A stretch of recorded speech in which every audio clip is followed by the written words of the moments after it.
sama kan Bang, sekarang dia didatangkan dengan situasi yang tiba-tiba gitu kan Bang, menggantikan gitu kan Bang. Dan pemain-pemain yang didatangkan Malang United kan juga sebelum-sebelumnya kan, bahkan isunya udah liga belum kelar udah isunya udah banyak gitu kan yang mau ke sana gitu kan Bang. Pemain klub punya rata-rata sudah mulai punya home ground, walaupun belum semuanya ya, tapi rata-rata sudah punya lapangan latihan sendiri. Dan yang paling penting sekarang yang menurut gua salah satu sebagai hukuman Persib Bang Juarang tidak boleh menggelar, jadi laga pembuka tidak juara Liga 1. Oh, jadi itu alasannya LIB juga sebelumnya ngomong nggak ada Ya, sejarah alasan gitu mereka. kan. Nggak juara gitu kan. Oh, nggak ada catatan di sejarah juara selalu jadi pembuka gitu kan ya Bang ya.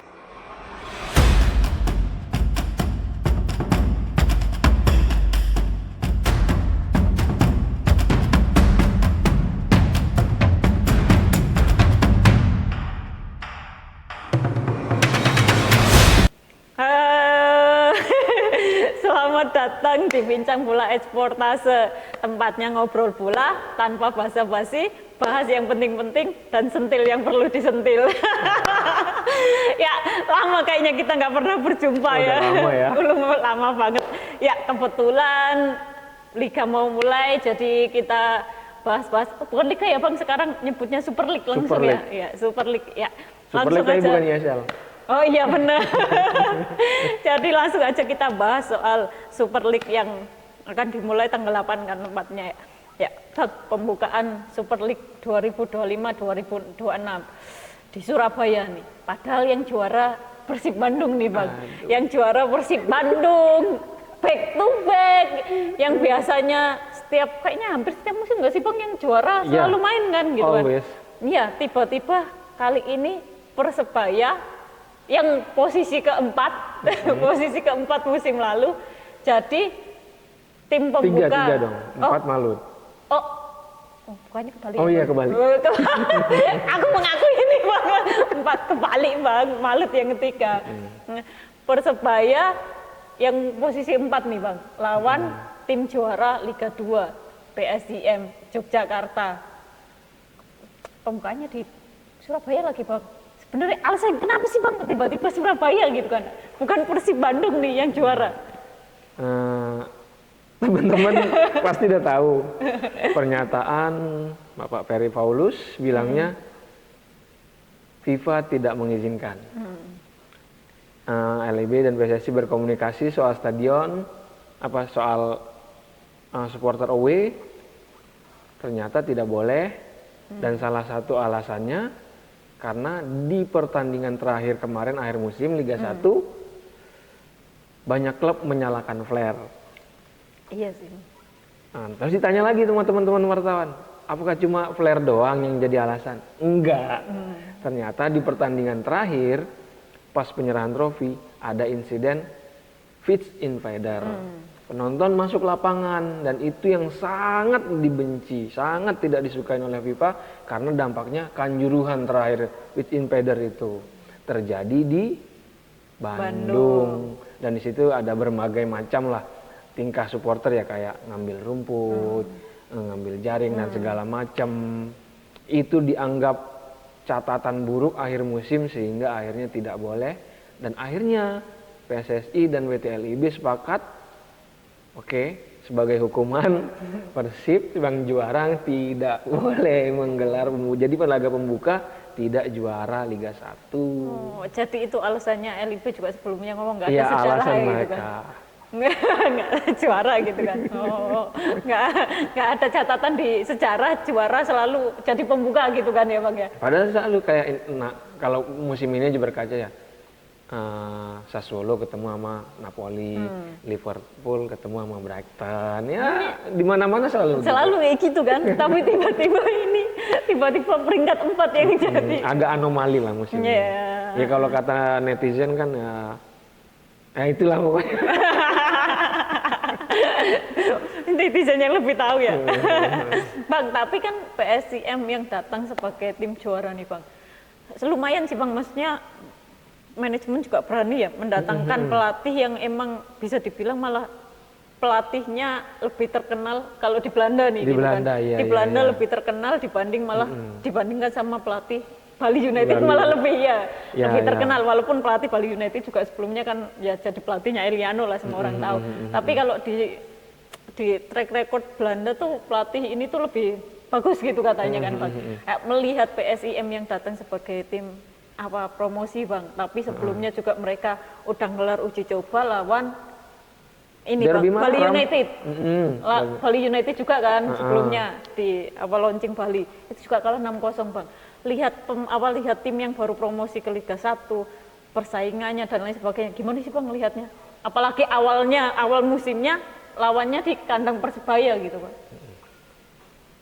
Kalau ngelihat skuad PSIM musim ini sebenarnya nggak terlalu nggak terlalu mengejutkan, malah pemain-pemain yang sebenarnya nggak terlalu diperhitungkan juga. Ada Zé Valente, Hermin Heljita, itu kan pemain-pemain yang kurang, sebenarnya nggak terlalu istimewa lah. Terus pemain-pemain lokalnya juga kurang menggigit juga sebenarnya. Harus jujur diakui, kalau menurut gua ya PSIM musim ini berjuang untuk degradasi sih. Dia tandang ke Persebaya, menurut gua misalkan ini Persebaya bilang ini pukulan nih perkenalan dari Liga 1 Super League Liga 1 ke Liga 2 nih. Selamat datang nih, gambar dulu nih, kasih kalah dulu nih. Kalau menurut gua, karena komposisi tim tidak meyakinkan, berbeda dengan Persebaya yang 70% lebih itu skuadnya musim lalu. Chemistry ya jauh lebih baik. Pemain-pemain yang didatangkan Persebaya yang jadi persoalan itu pertahanan, backnya lumayan yang datang nih, ada 3. Terus pemain-pemainnya CLBK juga Rahmat Irianto, Koko Ari, Leo Lelis, back juga. Ini ya gue ngelihatnya secara materi Persebaya lebih solid. Terbukti tandang main di Australia menang.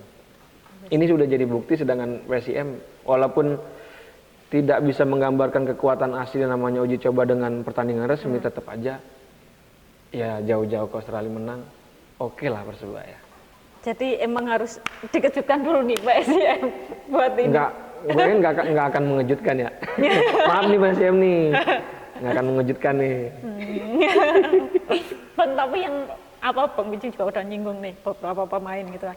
Nah, yang menjadi sorotan kan sebenarnya musim ini tuh pemain asing kan Bang. Pemain asing, aturan pemain asing tuh klub boleh mendaftarkan 11 pemain asing, 9 DSP kan masuk DSP, 7 pemain di lapangan gitu kan. Nah, Bang Bijing ngelihat ini kayak gimana Bang? Ini adil atau mubazir? Oke. Gue udah ngobrol dengan banyak pihak lah. Dengan pelatih yang mantan pemain, dengan pelatih asing, dengan pemain, mantan pemain. Sudut pandangnya itu luas. Gue dapat perspektif yang sangat luas menurut gue. Dari ada ya pro kontra lah. Dari satu sudut pandang mengatakan ini belum saatnya. Misalkan Coach RD mengatakan ini belum saatnya lah pemain kita mamak. Waktu itu masih awal-awal, itu masih 8 kan akhirnya, sebelum 7 ya. Sangat tidak pas untuk pemain. Tapi gue juga sepakat dengan pelatihnya Dewa United, Rick. Itu dia berpendapat pemain Indonesia akan mendapatkan atmosfer latihan yang lebih bagus. Ketika banyak pemain berkualitas di latihan, otomatis kualitas pemain akan meningkat dalam latihan, dan ini akan berdampak positif pada pemain. Gue sama-sama setuju. Gue pikir ketika PSSI menyatakan 8 jadi 7, itu jalan tengah.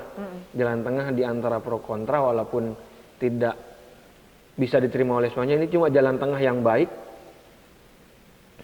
Paling tidak seleksi pemain akan lebih ketat.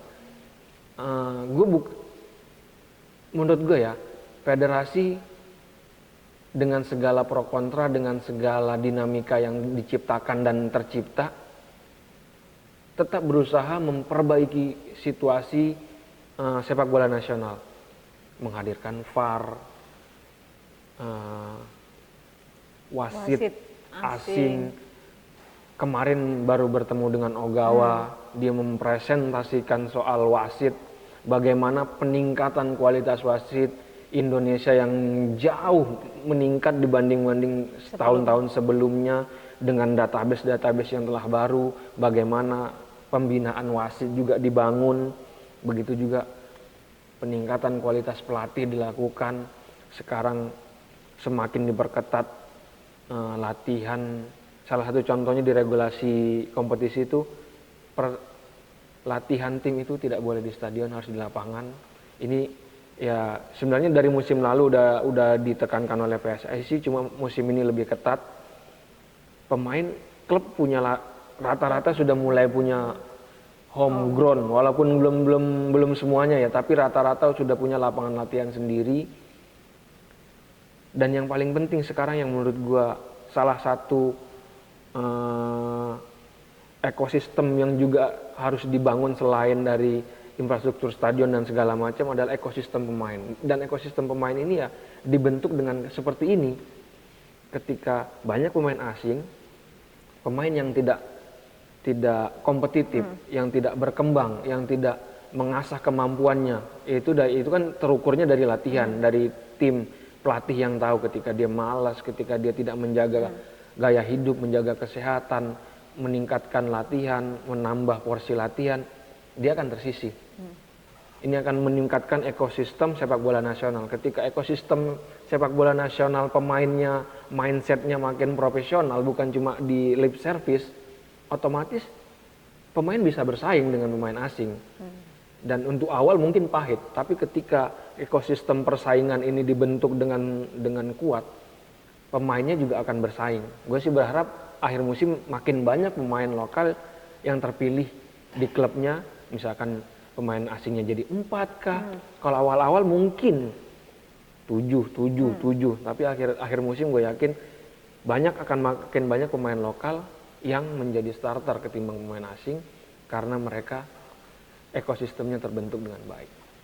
Kalau lihat sendiri Bang, maksudnya di tim-tim negara ASEAN nih, ya mungkin Thailand, Malaysia atau gimana gitu kan. Itu tuh sebenarnya berapa sih pengaturan pemain-pemain asing? Soalnya kan kita masih sempat pro kontra banget gitu kan. Banyak yang kayak ya keberatan dan lain sebagainya gitu. Kalau ngelihatnya sendiri gimana? Ya di Asia kan udah ini kan sebenarnya regulasi ini untuk memenuhi salah satunya gimana cara meningkatkan ranking Indonesia di kompetisi Asia yang anjlok setelah adanya perseteruan 2010-2011 itu kan terus turun dan sekarang susah naiknya. Dan salah satu caranya ya bersaing dengan itu. Misalkan kayak kenapa Malaysia dengan Johor Darul Takzim bisa berbicara banyak, karena dia mengumpulkan banyak pemain asing, 11 pemain naturalisasi, pemainnya dikumpulin semua, jadi mereka bisa berbicara banyak. Thailand juga demikian, pemain-pemain berkualitasnya. Ya gue pikir dengan adanya ini ya klub sih, kemampuan klub mendatangkan pemain-pemain asing berkualitas. Tapi bakal bisa bersaing nggak sih Bang? Maksudnya kalau melihat gini kan bisa dibilang siapa sih Bang yang diuntungkan gitu kan? Pertanyaannya akan selalu ke situ kan Bang arahnya. Tim yang emang kaya gitu kan, kaya yang mampu bisa mendatangkan banyak pemain gitu kan. Terus atau tim yang emang ya kan susah bersaing nih Bang, apalagi kayak PSM tuh masih kena sanksi juga kan Bang, nggak bisa nambah pemain kayak gitu. Melihatnya ini siapa gimana Bang? Itulah industri sepak bola modern. Yang kaya akan kaya, yang tidak punya basis kekayaan dalam tanda kutip ya supporter, ya dukungan segala macam, pokoknya kekayaan dalam tanda kutip itu mengkhususkan diri. Misalkan ya PSM mengkhususkan diri menjadi tim pembentuk pemain-pemain muda, menjual ya tim-tim itu harus sadar diri menentukan kualitas apa filosofinya dia membentuk itu. Karena kan ya Indonesia punya visi juga, PSSI cukup benar karena posisi kita di Asia jelek banget, tertinggal, kita harus bersaing. Yang diuntungkan ya yang pertama pasti yang klub yang kaya, yang duitnya banyak, misalkan Persija bisa datangkan 10 pemain asing, Bayangkara FC bisa 10 pemain asing, Persib 9 bentar lagi 10 pemain asing, Borneo, klub kaya dari tambang itu. Nah, berarti Bang Picing setuju kalau dengan adanya pemain asing ini, aturan ini bisa meningkatkan kualitas liga kita, berarti?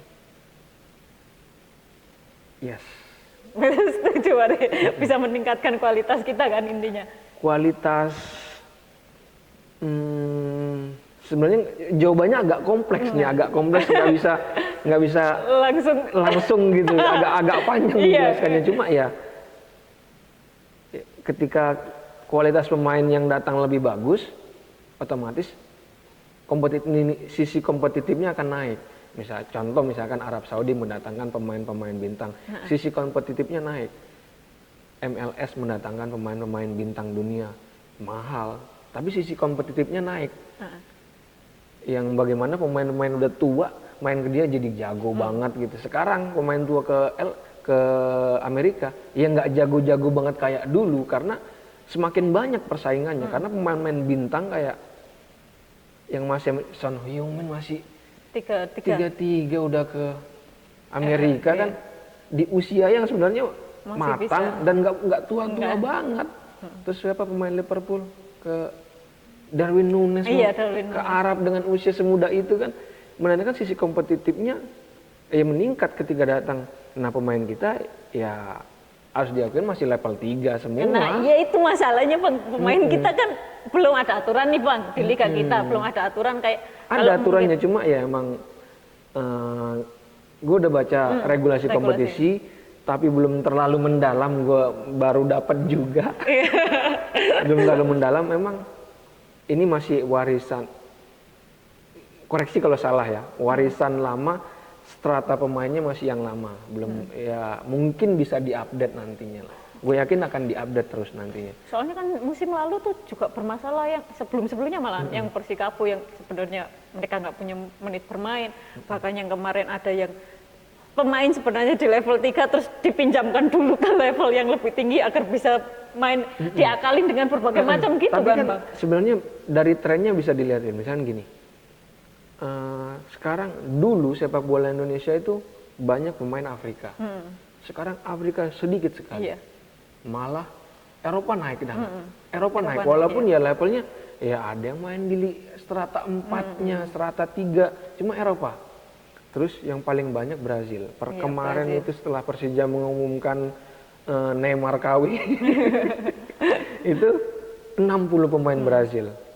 Ya ada yang udah sempet di strata atasnya, di B juga ada, tapi emang ya rata-rata 3-2 lah, nggak banyak, tapi ada yang itu. Gue melihat dari Latin juga banyak, minat klub Indonesia terhadap pemain meningkat juga. Tapi emang bicara keuangan, namanya kita berburu pemain global kan, ya bersaingnya bukan cuma dalam negeri, bersaing dengan internasional juga. Ya Thailand punya keuangan yang bagus, Malaysia yang bagus, mereka pasti mendatangkan pemain-pemain yang bagus semua. Dan mungkin keuangan klub kita masih seperti ini. Makanya harus punya tim yang konsisten main di elit Asia. Ketika elit Asia kita punya wakil, elit Liga Champions Asia 2-nya punya wakil, 3, akan semakin banyak subsidi pendapatan dana yang didapatkan klub, sponsor yang datang, dan belanja pemainnya akan lebih bisa kuat lagi. Udah Bang, soal pemain asing itu udah selesai di situ aja kita. Sekarang kita bahas ini Bang, pelatih kan rata-rata asing semua nih Bang. Cuma ada satu pelatih lokal Bang, Henry Susilo, Maluku United. Bang Picing melihatnya gimana Bang? Halo Coach Henry. Nah, sebelum gue jawab, kasih gambaran bagaimana ceritanya Coach Henry bisa sampai Malut. Coba. Gimana ya Bang ya? Karena setahu gue sebelum itu bukan Coach Henry. Masalahnya nih Bang, ini sebenarnya pembicaraan on the record, apa emang boleh dibuka nih Bang? Kasih latar belakang sedikit biar publik tahu apa yang terjadi sebenarnya. Iya gimana ya Bang ya? Ini masalahnya sebenarnya setelah Coach Imran dengan kasus yang rame itu. Nah, bagaimana sampai akhirnya keputusan ke Coach Henry? Nggak usah sebut nama kalau nggak usah mau nyebut sebut nama. Masalah emang manajemen pengennya Maluku United tetap dilatih oleh pelatih lokal kan. Jadi mencari-cari pelatih lokal yang memang masih nganggur intinya kayak gitu. Ada beberapa Kandidatnya nama. berapa? 2 sih yang aku udah tahu tuh yang sebenarnya cukup bagus dan cukup pengalaman, banyak ngelatih di banyak klub gitu kan Bang. Dan berhasil gitu maksudnya. Bahkan Liga berhasil. Indonesia All Star. Disebutin lagi namanya. Enggak nyebutin nama. Iya lagi disebutin iya. Itu ya tapi rebutan sama klub lain lah Bang, yang emang pengen gitu kan. Ternyata ya udah. Tapi manajemen masih pengen pelatih lokal gitu. Ya dapatnya Coach Henry ini. Coach Henry. Dengan latar belakangnya Coach Henry membawa Persiraja promosi, iya. menyelamatkan Sriwijaya FC dari degradasi. Iya benar. Terus Coach Henry juga yang membangun pondasi PSBS sampai akhirnya promosi. Akhirnya, iya. Cuma kemarin sih Bang, jangan lupa di Semen Padang baru Semen Padang pertama, usianya iya. juga habis dari bawa Sriwijaya promosi, dia dikontrak. Iya. Ini cuma 4 pekan dipecat. Iya. Akhirnya balik kucing Sriwijaya lagi, Sriwijaya nggak degradasi. Terus sekarang ke Maluku United. Gimana Bang kira-kira? Bakal bisa bikin kejutan atau malah kayak gimana? Soalnya kan bisa dilihat Bang, pemain Maluku United nggak main-main, 4 pemain. Iya, 4 pemain Persib Bandung Bang. Tyron, David da Silva, Ciro, sama Nico Wiper ini ya ke mana ya? Nico Wiper ke Dewa. Satu lagi siapa ya? 4 pemain Persib ya kalau nggak salah ya. Yang ke Maluku United iya. Oh iya Franka. Iya Franka. Coba Bang melihat ini gimana? Gue kasih latar belakang Coach Henry. Coach Henry ini kan berasal dari Sumatera Barat, dulu pemain akademi PSP Padang. 86 bela 86. Terus 86 itu dibawa oleh Coach Benny Dolo. Almarhum Coach Benny Dolo itu saat itu sedang menangani Pelita Jaya. Dia melihat potensinya Henry dibawa ke Pelita Jaya. Dia posisinya striker, Henry Susilo itu dulu seorang striker. Jadi striker yang tajam bersama Pelita Jaya di Galatama, hingga akhirnya Henry Susilo itu dipanggil membela timnas Indonesia 91, 92, 93. Salah satunya dia pernah tampil di Piala Presiden Korea Selatan. Habis dari Pelita ya dia banyak di klub Galatama ya, Asabah, Surabaya dan segala macam, sampai akhirnya pensiun itu sekitar 97 atau 98 lupa, dan dia mulai langsung meniti karir sebagai pelatih. Dia sebagai pelatih, awal karirnya itu dia menjadi pelatih timnas Indonesia U17 2005 jadi asisten pelatih. Habis itu sampai 2017, 2018 dia menjadi pelatih PON DKI. Habis PON DKI dia megang Persis Samputra Samarinda yang sekarang menjadi Bali United. Habis itu 2011, 2012, 2013 ikut almarhum Om Benny Dolo Bendol ke Persija, Sriwijaya 2016. Coach Benny pensiun karena udah kesehatannya kurang. Akhirnya Henry berpetualang sendiri dari Sumbawa segala macam 2009. Pokoknya titik balik karir kepelatihannya dia itu 2019, membawa Persiraja promosi ke Liga 1. Dari situ konsisten sampai akhirnya kemarin. Jadi kalau sekarang tuh bisa dibilang pelatih yang selama 20 tahun terakhir nggak pernah nganggur. Ya menganggur ya sebulan 2 bulan, tapi selama setiap tahun tuh nggak pernah nganggur. Dari 2005 sampai 2025 masih menanganin tim. Pengalamannya panjang. Dekat bisa membangun pemain muda. Ya emang selama ini dia banyak dipecat emang di tengah jalan, cuma datang emang di waktu yang tidak tepat. persiapan kurang, rata-rata pemain yang diinginkan tidak sesuai dengan proyeksi dia. Ketika proyeksinya sesuai kayak Persiraja, ya akhirnya bisa naik. Sama kan Bang, sekarang dia didatangkan dengan situasi yang tiba-tiba gitu kan Bang, menggantikan gitu kan Bang. Dan pemain-pemain yang didatangkan Maluku United kan juga sebelum-sebelumnya kan, bahkan isunya udah liga belum kelar udah isunya udah banyak gitu kan yang mau ke sana gitu kan Bang. Nah melihat situasi ini gimana Bang? Sedikit belakang tuh itu sengaja konspirasi biar publik ya, itu konspirasi yang sengaja dibentuk oleh pihak sana untuk menggoyahkan, ya itulah sengaja dibentuk tuh. Jadi ini tuh bakal bisa bersaing atau kayak gimana Bang? Coach Henry ini satu-satunya loh Bang. Apalagi kebanyakan sekarang kan bisa dilihat nih pelatih Brazil, terus Belanda nih lagi banyak nih. Iya. Belanda, terus habis itu Spanyol. Coach Paul Muster juga masih di Bayangkara. Ya banyak pelatih yang emang punya pengalaman di Liga 1 gitu Bang. Kalau melihat Coach Henry sendiri gimana? Walaupun dengan yaitu tadi pengalaman yang Bang Picing bicarakan kan emang banyak dan emang nggak pernah nganggur nih. Tapi kan yaitu di Liga 1 Bang yang persaingannya semakin ketat dan gimana nih Bang? Satu salut juga, terima kasih buat Maluku United yang tetap memberikan tempat kepada pelatih nasional. Di antara ambisi klub lain mendatangkan pelatih asing, Maluku menjaga harkat pelatih nasional tetap ada di kasta tertinggi. Salut, terima kasih buat Maluku, itu yang pertama. Yang kedua, pemain-pemain yang didatangkan Maluku secara sejarah cukup solid ya. Itu ada 4 pemain Persib dengan 7, anggap dengan 7 ya, semuanya dimaksimalkan 7 pemain asing.